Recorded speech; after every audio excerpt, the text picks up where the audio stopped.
They say some villages die of famine, others of war. Eirik etched that thought across the margin of a brittle page, ink scored so deep it bled through to the next leaf. I found the entry last night while cataloging his second journal, the one that reeks of wood smoke and salt. Eirik called the settlement Djupskr, a hamlet wedged between fjord and forest where the sea ran black beneath knife-edged cliffs. He and 12 warriors reached it in late autumn, lured by smoke on the horizon and the promise of easy plunder before winter. Yet when their keel scraped the beach, they met only drifting ash that settled on their cloaks like gray snow. Huts still stood, doors ajar, goat pens latched from within. Fish hung half-dried on racks, untouched by gulls. Even the wind, Eirik wrote, seemed strangled, as if the sky itself held its breath. The men laughed to mask unease. Each shout felt muffled, swallowed before it could rebound off the cliffs. They fanned out to search.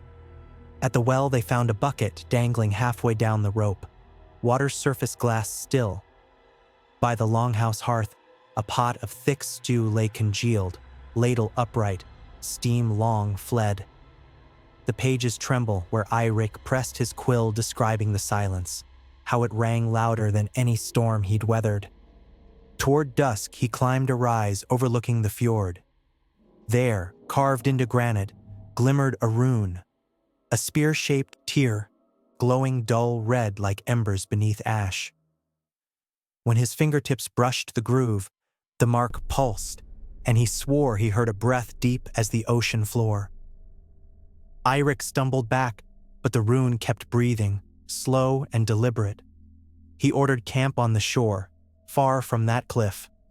Even the fearless among them obeyed without protest.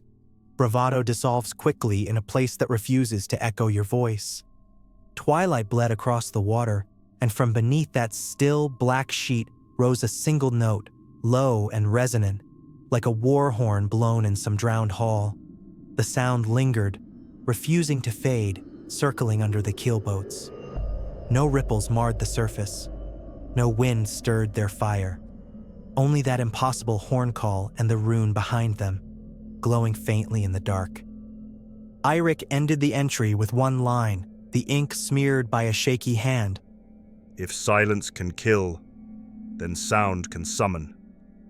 I don't know what answered that summons, but every instinct in me, every whisper this cabin has ever carried, tells me Djupskr was only the beginning. Eirik wrote that the horn call thickened after nightfall until it felt less like sound and more like pressure inside their skulls, a vibration that set teeth on edge and rattled the iron rivets of their shields. The men built a ring of driftwood fires along the beach, hoping to push back whatever lurked beyond the glow. But the flames burned strangely blue at the edges, as though starved of air. Sparks rose only a hand's breadth before blinking out, swallowed by the smothering hush that clung to Djupskr. Near midnight, the sea itself answered. A slow, synchronized pulse rippled across the black mirror of the fjord, concentric rings radiating from nowhere, as if an unseen giant lifted and lowered its chest beneath the water. Each surge washed up oily foam that reeked of brine and something sweeter, like rotting lavender. It gathered in veined clots around their boots, and where it touched skin, it left a faint stinging numbness that crept behind the knuckles. One of the younger oarsmen, Bjarke, cursed and hurled his torch into the tide. The moment the flame hissed out, the surrounding silence rushed inward, filling the gap with an almost tactile weight. The men instinctively stepped closer, crowding Eirik, who alone seemed anchored by grim curiosity. He stooped, scooped a palmful of the lavender-scented foam, and let it trickle through his fingers while he listened, truly listened, to the intervals between horn blasts. He realized they were shortening, like breaths quickening before a roar. They dragged their longships higher onto the sand, but the tide did not retreat. Instead, it seeped forward, grain by grain, until cold water lapped at the keel timbers despite a rising moon. Eirik ordered 2 warriors, Torsten and Leif, to climb the cliff path and scout inland for any sign of life or death that might explain the village's abandonment. They carried horn lanterns and a coil of rope and joked loudly about finding warm beds somewhere above the tree line, yet their voices sounded flat, stolen by that dreadful calm. The journal falls silent for nearly a full page. Only a dark smear near the spine hints at hurried ink. When the words resume, Eirik's hand has grown shaky. Torsten's lantern appeared again at the cliff's edge, just past moon high, but only the lantern returned. The rope came down empty, frayed as if sawed from within. Leif's voice called once, raw, panicked, then cut short, not by distance but mid-syllable, as though the air between had shuddered shut. At the same instant, the carved tier rune atop the headland flared from ember to furnace, its red light spilling across the fjord in a thin blade. Every fire on the beach guttered and died, yet the rune glowed brighter, casting shadows that moved the wrong way, stretching toward the light instead of fleeing it. The horn beneath the water blared so loudly the men dropped to their knees, pressing fists against their ears, eyes watering from a pressure that felt ready to split bone. Eirik crawled to the surf and plunged both hands into the foam. He writes that the numbness surged up his arms and froze the very words in his throat, but he forced them out anyway. An oath to whichever god still listened beyond that silence. The fjord answered with a single towering swell that rose, held its shape like glass, then collapsed without a sound, sweeping away their extinguished campfires and leaving the beach scoured clean. When the water receded, something lay at the tide line. Torsten's lantern, shattered, and beside it a strip of rune-etched bark, pale as bone, carved in symbols Eirik did not recognize, symbols he would later sketch in the margin, shaking so violently the charcoal lines tremble on the page. He notes that the bark was warm to the touch, despite the frigid sand, and it pulsed faintly in time with the rune on the cliff. The men begged to leave at first light, but Eirik's curiosity, his curse, perhaps, anchored them. He needed to know what breath filled that horn beneath the water, what force carved silence into walls higher than any fortress. He believed there was still time to learn, and still a bargain to be struck, because the journal's next words are calm, deliberate, almost hopeful. At dawn we will climb to the rune and speak whatever name it demands. In knowledge, there is safety. I paused reading there, unable to shake the sense that Eirik was already bargaining with something that did not trade. It merely collected. Outside the cabin, my own wind chimes had gone still, and for a heartbeat, I thought I felt that same hush pressing at the door, waiting to be invited in. Dawn broke like a dying ember, gray, heatless, yet the tier rune atop the cliff still glowed blood red, brighter than any sunrise. Eirik assembled 10 men. 2 refused to climb and stayed to guard the ships, claiming, "The tide sounds wrong." Their voices, small against the soaring rock face, reminded him of children arguing against a storm. The ascent followed goat trails carved into shale. Each footfall struck stone, but made no echo, as though sound drained straight into the mountain. Frost rimed the grass despite a salt-heavy breeze off the fjord. Halfway up they found Leif's helmet wedged between roots, the iron flattened inward, as if clasped by enormous patient hands. No blood stained it, only a damp lavender scent, faint but clinging. Near the summit, the trail narrowed to a ledge barely wider than a man's shoulders. The glow from the rune painted everything scarlet. Their skin looked flayed, eyes gleaming like wet stones. There, recessed in the cliff, stood a doorway framed by stones the size of funeral slabs. No lintel, no carvings, save newer gouges that matched the unknown symbols on the bark strip. The gap yawned black, inhaling torchlight without a flicker. Inside lay a tunnel sloping downward, dry, despite the sea's nearness. Walls shimmered with mica. Each step showered faint sparks that died before touching the floor. The horn call was muted here, transformed into a pulse you felt in bone rather than heard. Eirik paced it with his heartbeat, noting the intervals still shortening. Urgency made rhythmic. The passage emptied into a circular chamber hollowed from basalt.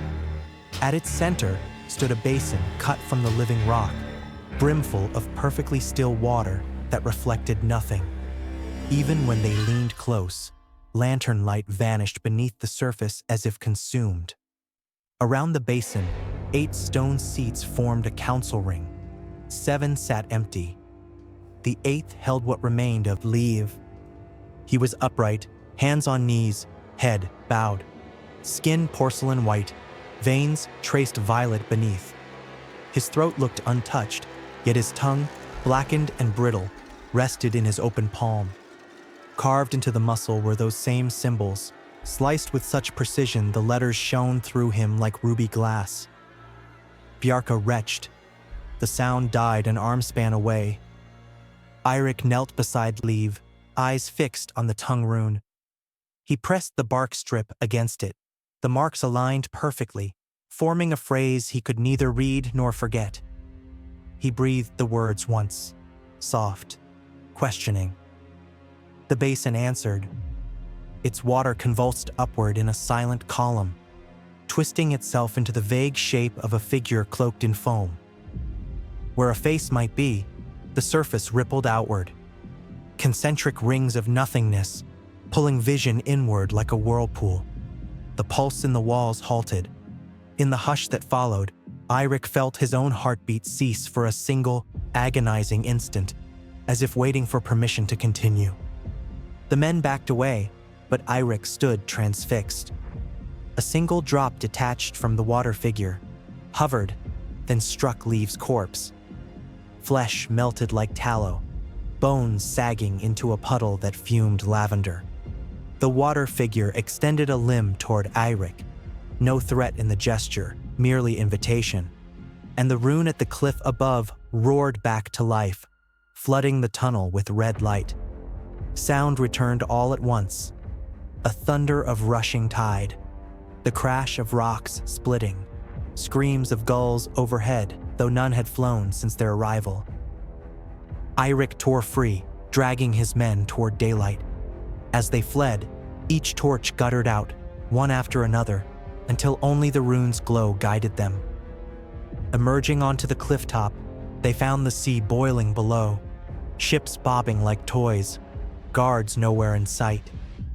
The rune pulsed faster now, matching the relentless drumming beneath the water, and with every beat, scarlet fissures spiderwebbed across the stone basin roof, still hidden behind them. He ordered a retreat to the beach, but the cliff path had vanished, erased as if scrubbed from the world. Where shale steps once clung, there was only sheer drop and the beating silence of the rune-demanding audience. Eirik turned inland, toward dense pine rising beyond the headland, praying the forest still obeyed mortal geometry. His last line on the page before ink trails off. The silence follows. It wears our names. I closed the journal and listened. Outside my cabin, the wind had died entirely, yet the old chimes on the porch trembled. Not ringing, just quivering, as though remembering a sound they no longer dared to make. Eirik led his dwindling band into the pines, hoping the forest would swallow them faster than the rune's silence. Mist drifted between the trunks, dense enough to soften every outline, yet thin enough to show what needed hiding. Entire swathes of bark peeled away in perfect, spear-shaped lines, each one glowing faintly from within. The tear symbol had spread like a fever through living wood. The warriors soon discovered the ground betrayed them. Wherever their boots pressed, the moss rebounded without a trace. No footprints, no snapped twigs, nothing to mark direction. Worse, every path curved inward, steering them back toward the cliff despite their compass of stars. The hush grew elastic, stretching between heartbeats until speech required effort. When Hrolf tried to pray, his voice emerged as someone else's whisper, 2 octaves lower, speaking words none of them understood. Terror snapped his courage. He fled into the timber and vanished without even the crunch of needles underfoot. Hour by hour, their company thinned. Some men drifted away as if chasing phantom campfires. Others simply halted and stared skyward until the lavender scent poured from their mouths like smoke, and they toppled silently among the roots. Eirik forced the survivors into a tight ring, torches jammed between shield rims to create a hedge of light. He made them recite their own names. I am Sigrun's son. I am Ketil of the 3 fjords, over and over, clinging to identity the way sailors cling to wreckage. The ritual shored them just long enough to reach a clearing, paved with stones older than any Viking carving. 7 monoliths stood in a circle, each bearing a faint groove where a seat might once have been, mirroring the council ring below the cliff. In the center, moss concealed a shallow depression exactly the size of the basin carved into the tunnel floor.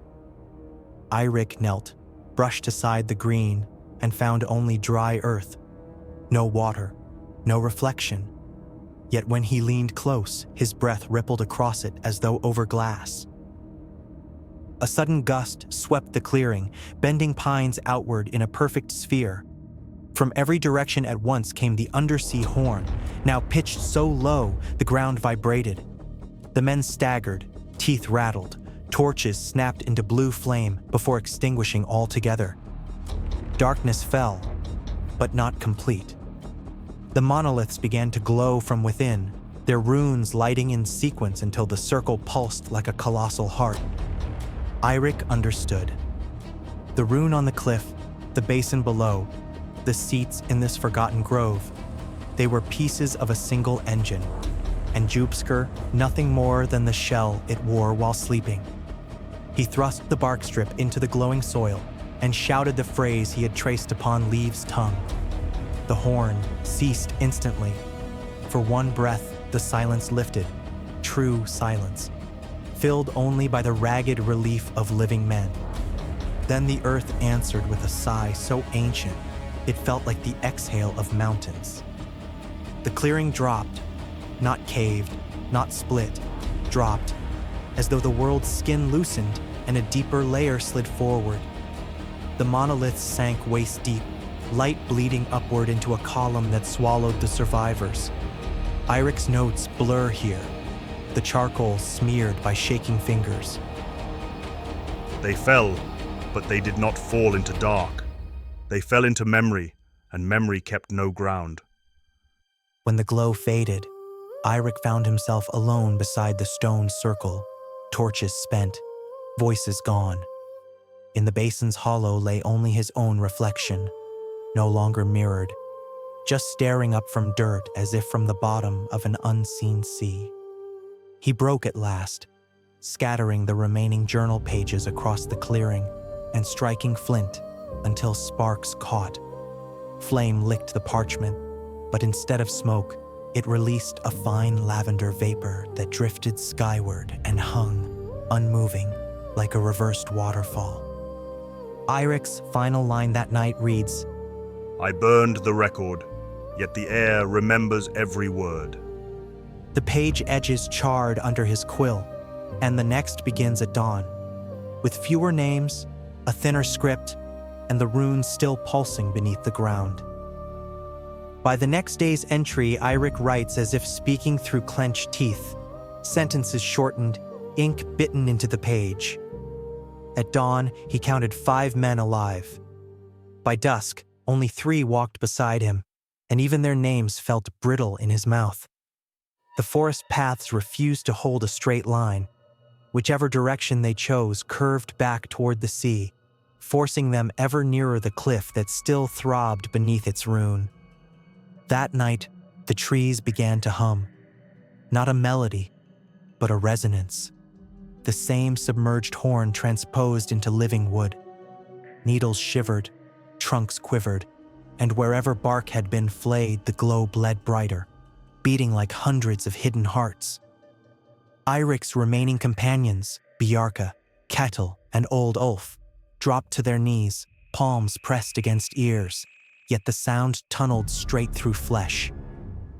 Ketil screamed once, the syllable torn in half as though sliced from the air. When silence returned, he knelt motionless, eyes filmed with lavender resin that seeped from tear ducts and hardened to glass. The others left him there, a statue listening forever. Eirik and Bjarka dragged Ulf through the underbrush until they broke from pine into salt-scrubbed heath overlooking the fjord. What they saw should have been impossible. The shoreline folded in on itself, curving like a question mark, so that the longships now faced inland, prows pointing toward the mountains rather than the sea. The fjord behind them stretched straight as a sword, yet the geography around the ships had twisted, reality bowing to some deeper contour. Closer still, a new shape jutted from the water, where the clearing basin ought to align, a basalt pillar, smooth and wet, capped by the same spear-split rune. Around its base, water boiled without steam, each bubble releasing a sighing consonant, as if language fermented beneath the waves. Eirik realized the engine was rising, building itself upward through layers of world. Basin below, monoliths in the grove, pillar at the shore, and above them all the original rune thrumming in the cliff. A ladder of silence, rung by rung, climbing towards something that waited to descend. Ulf, delirious, crawled toward the water, whispering that the pillar bore his mother's voice. Bjarka tried to haul him back, but Ulf's skin sloughed where hands gripped, thin as parchment, lifting away to reveal lavender glow beneath.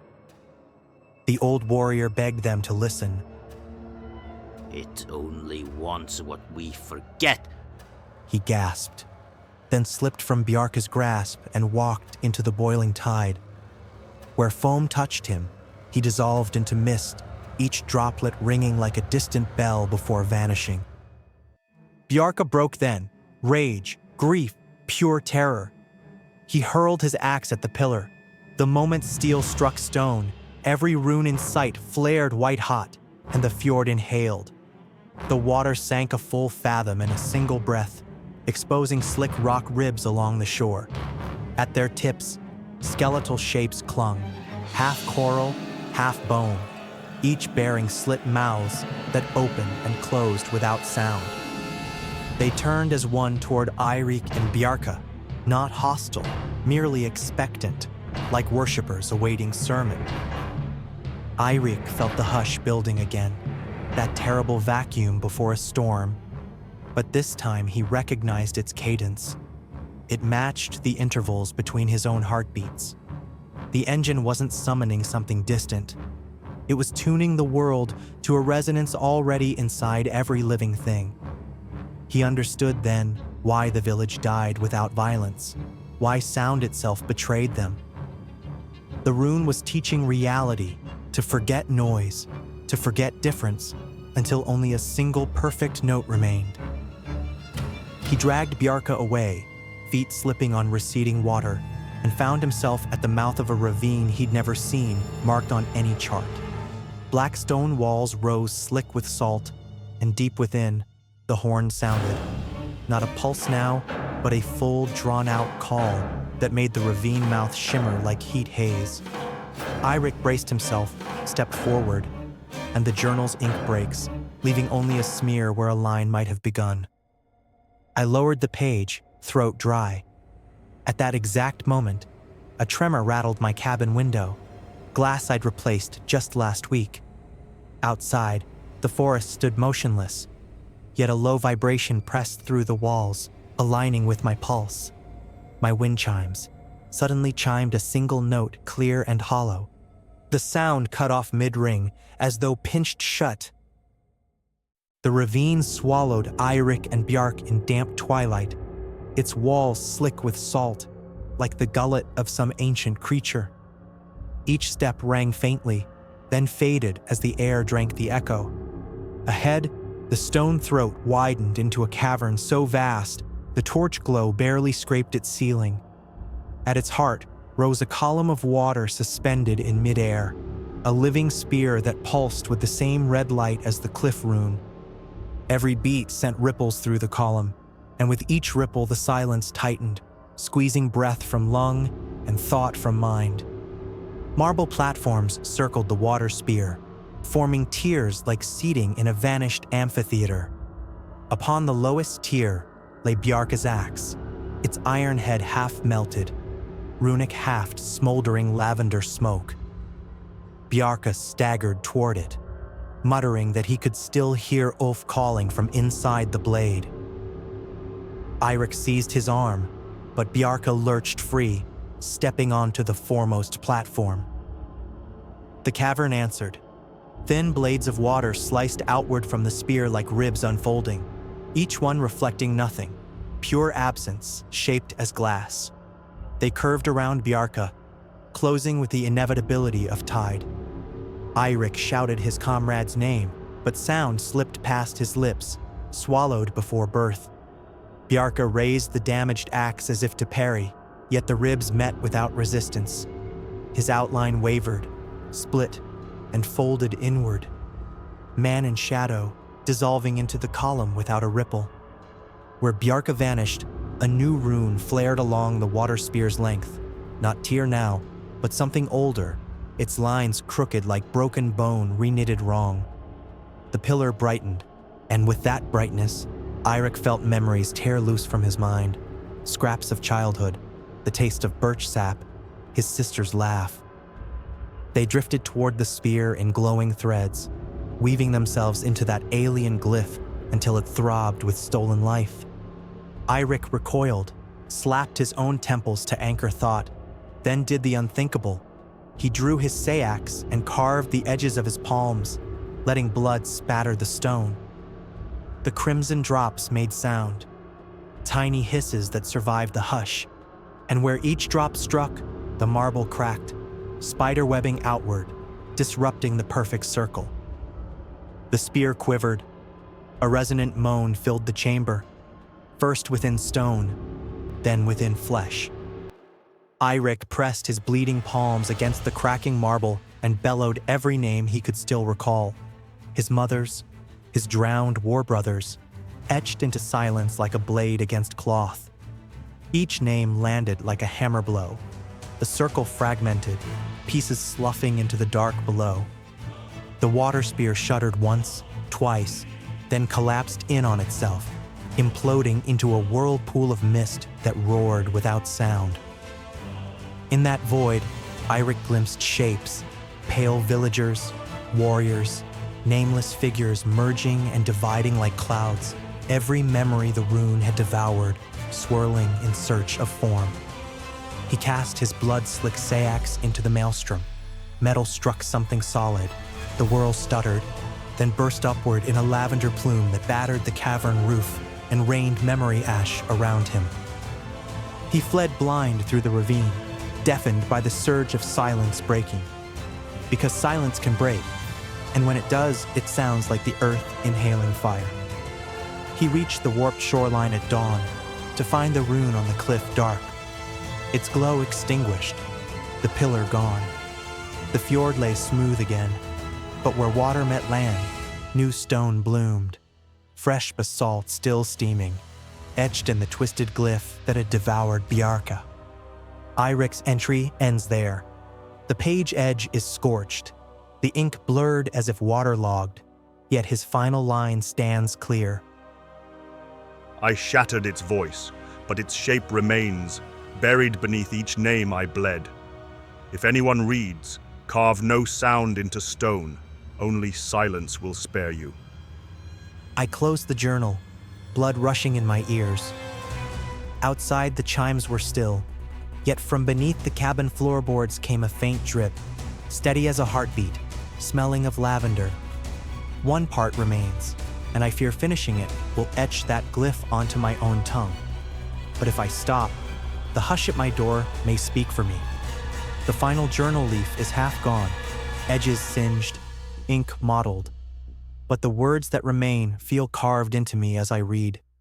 The glyph lives now in places that remember no sound, still ponds, unshaken snow, the breath between heartbeats.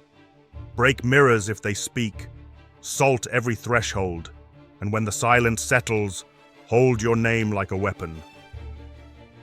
Outside, that lavender drip has thickened to a slow trickle beneath the floorboards. I lift a loose plank. The wood is damp, yet the earth below looks dry, cracked in the exact spear-split shape of tear.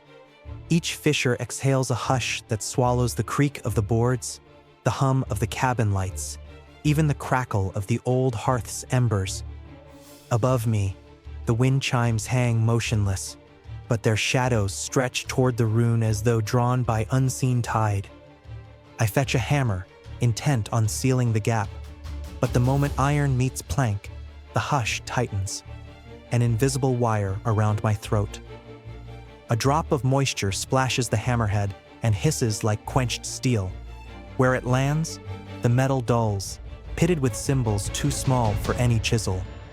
They match the marks on Leave's tongue, on Bjarke's vanished outline, on the pillar that rose from the fjord.